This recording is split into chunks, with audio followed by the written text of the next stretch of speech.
Okay, so little known fact about Joe. I think I've said this on my channel maybe once, maybe twice, but in my years, back in my day, I used to partake in reading fan fiction. I was a part of the beautiful world of Wattpad and Tumblr back in 2017 to around 2019, 2020 even, okay? But yeah, back in my years when I was desperate for any sort of romance in my life, and I was an awkward teenager who, for the life of me, couldn't figure it out, I would ease my worries, ease my yearning in Wattpad and Tumblr, which exposed me to so many things.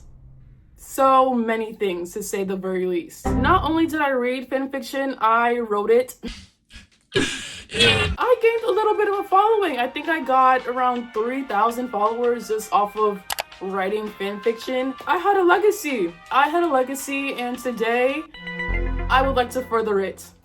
This is Michael Jordan coming out of retirement to get another ring. Today, I'm going to be returning to the wonderful world of fanfiction. I'm gonna brush the dust off of myself, come out of the woodworks, and do it all over again. If you've been on TikTok for about the past month or so, I would say, you must have seen the Rodrick and Regina crack ship edits. That has been my obsession for I don't know how long now. Every single day since I've seen the first Regina and Rodrick edit, they have found residency in every single brain cell that I own. A couple weeks ago, I got a request to make a video where I write fanfiction, and this seems like the perfect opportunity to not only fulfill that request, but also channel this obsession, this energy into something somewhat productive. So today I'm going to take on the challenge of writing some Regina and Rodrick Heffley fanfiction, but I am going to give myself the restriction of 15 minutes or less to write something. Me coming back to fanfiction is the equivalent to a father coming back to his wife and his kids after 3 years in the war. It's a big deal. It is a big deal, to say the least. I am here to claim my EGOT because after all the fanfiction I've written over these years and the one I'm about to write right now, because trust me, my creative juices are flowing right now. This work that I'm about to create deserves to be hung up in every single museum that has ever graced the United States of America. I am Shakespeare in the flesh. And I'm gonna prove that to you today. Okay, so I'm gonna put in my favorite edit of Rodrick and Regina.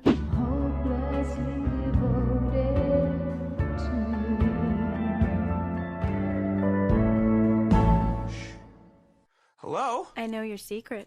Oh. No problem.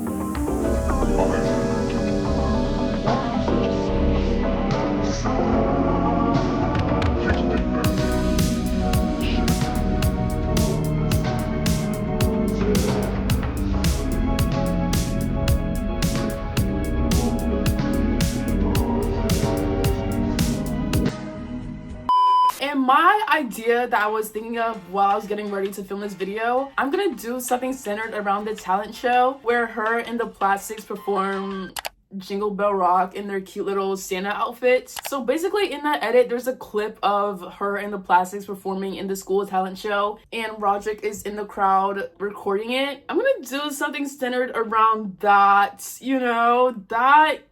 there's something there. There's something we can work with. So I'm gonna set a timer on my phone if I can find it. Actually, where is my phone? Okay, I just searched the entire house.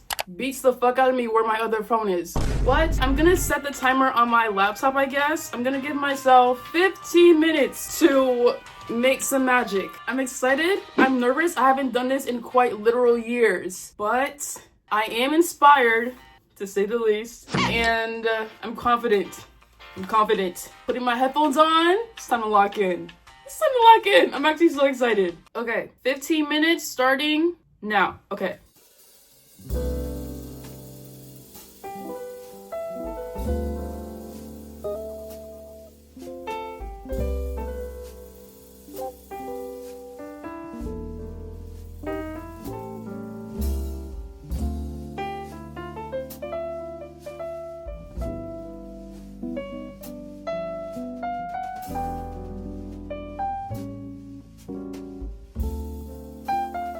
This song is so good. What?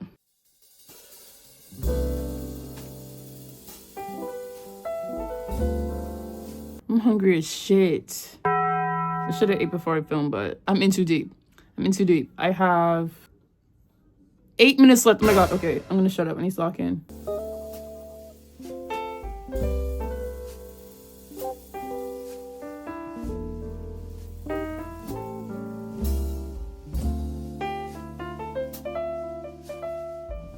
Okay, so my timer ran out. I honestly can't believe it's been 15 minutes already. It feels like it's been 30 seconds, but I'm kind of cooking right now. I need 5 more minutes. If I stop right here, it'll be incomplete and that will really bug me. So I'm gonna take 5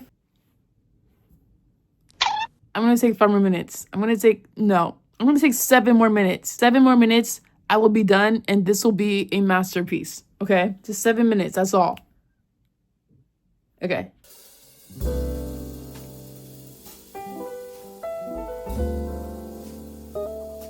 Okay, so timer is out. I took 7 minutes on top of the original 15 minutes. So 22 minutes later, and I am finally ready to present to you guys what I wrote.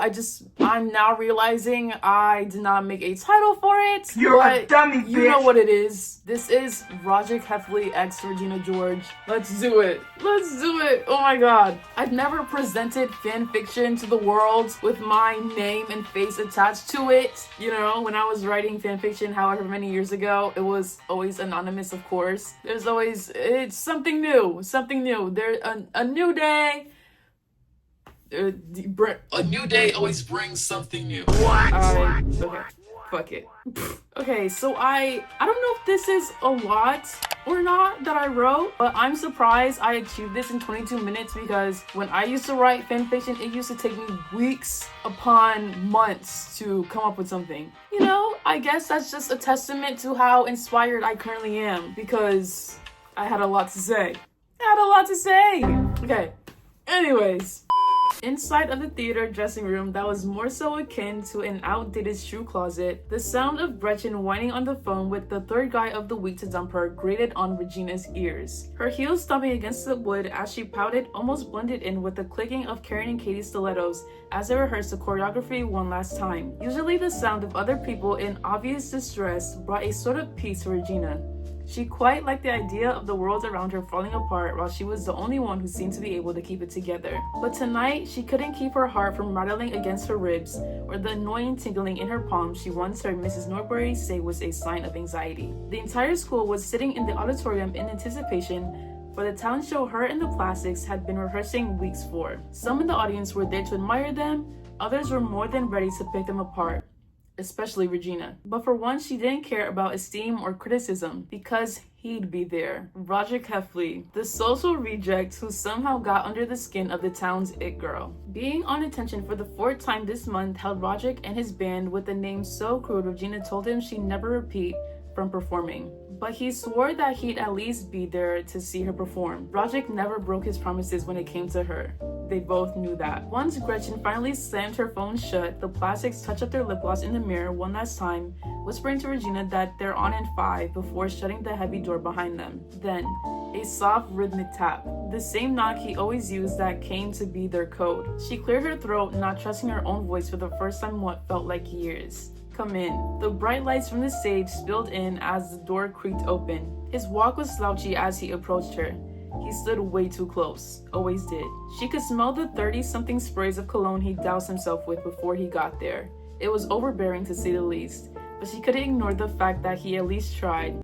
For her. It almost made her smile. His eyes scanned her from her blonde roots to her latex thigh-high boots. Cute outfit. His eyes made her too warm, too jittery, so she quickly turned back to the mirror to make herself seem busy. Gently, she put her Santa hat on, careful to not displace a single strand of hair. Thanks, she muttered.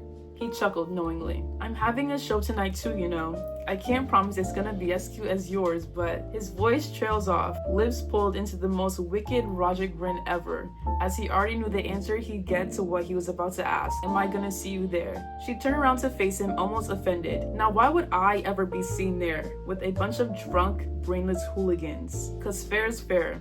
He looked at her hands.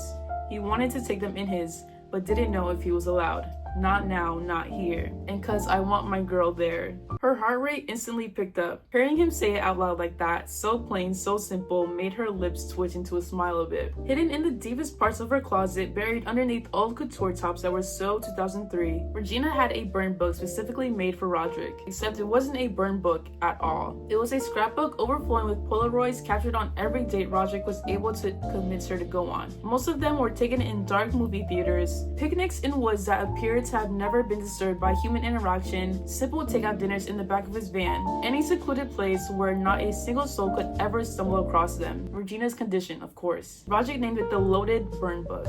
She hid the way it made her heart flutter behind her lips, turning up into a scowl, saying that's ridiculous. But she didn't stop them when he drew their initials in a tiny heart on the corner of the cover. They'd only just recently made things official between them. Neither of them were sure it's even been a full 48 hours since he asked her if he could be her boyfriend. But somehow nothing has felt more right. She could see the beads of sweat that threatened to smudge his eyeliner if it ran down too far. She'd never confessed to anyone that it was her who even let him borrow her eyeliner that morning in the first place. Why are you so sweaty? Roderick only laughed. Guess you make me nervous. He leans in, almost no room between them as he goes for a kiss, but the sound of someone shuffling around outside the door was enough for them to snap their heads in this direction, but more importantly, snap them back to reality. Then a knock. We're about to go on, Katie calls out. So Roderick took her hand instead, kissing her knuckles. Good luck, Gina, and I'll see you tonight at my show, yeah? The nickname makes her cheeks all rosy and warm. You're delusional, Roderick, she shoots back, grabbing her gloves as she slips out the door, careful to not open it too wide to expose Roderick as he hides behind the clothing rack. And as she performs that night, she thinks of excuses to tell her friends on why she won't be able to hang out with them that night.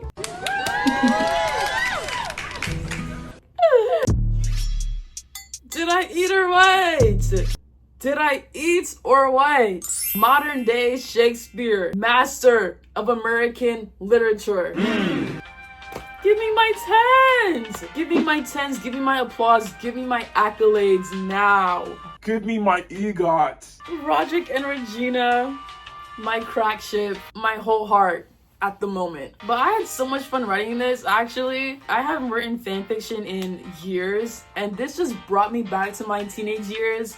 This just gave me a will to live again, you know? Channeling my creative energy into something other than this, you know, it's fun. It was tea for the moment. It was tea. But yeah, I am now gonna look up some fanfiction on Roderick and Regina to read for the rest of the day, and I don't think you can blame me. They're everything I did not know I needed.